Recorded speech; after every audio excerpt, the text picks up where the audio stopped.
السلام علیکم۔ T S Eliot نے کہا ہے اگر تم کسی گول چھید میں جا پڑو تو تمہیں اپنے آپ کو گیند بنا لینا چاہیے۔ اسی طرح ایک اور کہاوت ہے کہ خود کو بدل دو، قسمت خود بخود بدل جائے گی۔ دونوں جملے ایک ہی بات کو دو مختلف پہلوؤں سے واضح کر رہے ہیں۔ وہ یہ کہ کامیابی کا راز حالات سے مطابقت میں ہے، نہ کہ حالات سے ٹکراؤ میں۔ دنیا میں رہتے ہوئے بار بار مختلف قسم کے مسائل سامنے آتے رہتے ہیں۔ کبھی آدمی قدرت کے مقابلے میں ہوتا ہے، کبھی ماحول کے مقابلے میں، اور کبھی کسی اور چیز کے مقابلے میں۔ ایسے ہر موقع پر عقل مند آدمی کا کام یہ ہے کہ وہ لڑنے کی کوشش نہ کرے، بلکہ خارجی حالات کی رعایت کرتے ہوئے اپنی راہ نکالے۔ جاپان ایک ایسا ملک ہے جہاں اکثر زلزلے آتے ہیں، بے حساب جانی اور مالی نقصان ہوتا ہے۔ یہ ایک بے حد مشکل مسئلہ تھا۔ جاپان والوں نے اس کا یہ حل نکالا کہ وہ پختہ مکانات کم بنائیں۔ وہ لکڑی اور بانس وغیرہ کے مکانات بنا کر اس میں رہنے لگے۔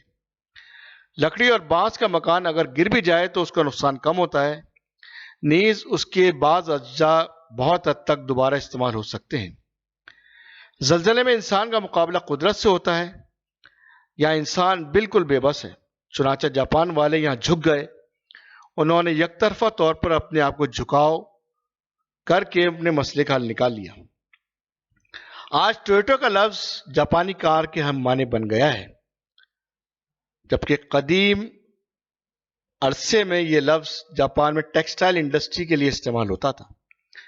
جاپان کی ٹویوٹا کمپنی نے ابتداً ٹیکسٹائل انڈسٹری سے اپنے کام کا آغاز کیا، مگر جاپان ٹیکسٹائل انڈسٹری کے لیے موزوں ملک ثابت نہیں ہوا۔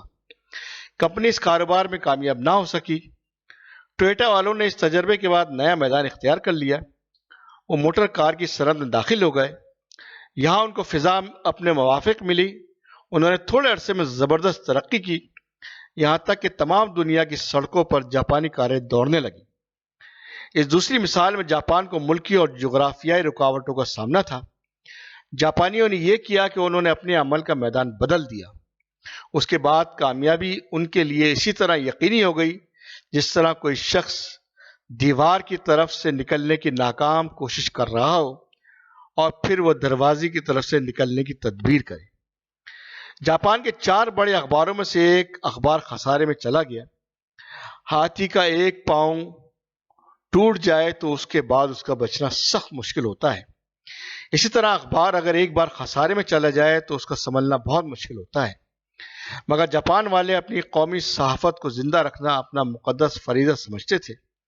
چنانچہ اس کے بعد انہوں نے یہ کیا کہ فوراً ایک بینک نے اس اخبار کو ایک بڑا قرض آسان شرطوں پر دیا۔ کمپنیاں اور نیم سرکاری ادارے اس کو مسلسل بڑے بڑے اشتہارات دینے لگے۔ اس کے بعد اخبار کے کارکنوں نے بطور خود اخبار کے منتظمین سے کہہ دیا کہ ان کی ماہانہ تنخواہوں میں حسب قاعدہ جو اضافہ ہونا تھا اس کو روک دیا جائے۔ یہ اضافہ اس وقت تک رکا رہے جب تک اخبار کی حالت نہ سمجھ جائے۔ نتیجہ ظاہر ہے کہ اخبار دوبارہ اپنے پیروں پر کھڑا ہو گیا۔ کسی کا قول ہے کہ کبھی دوسرے کی مدد کرنا خود اپنی مدد کرنا ہوتا ہے۔ یہ قول اس مثال پر پوری طرح صادق ہو رہا ہے۔ آج بھی مختلف حالات ہیں، مشکل حالات ہیں۔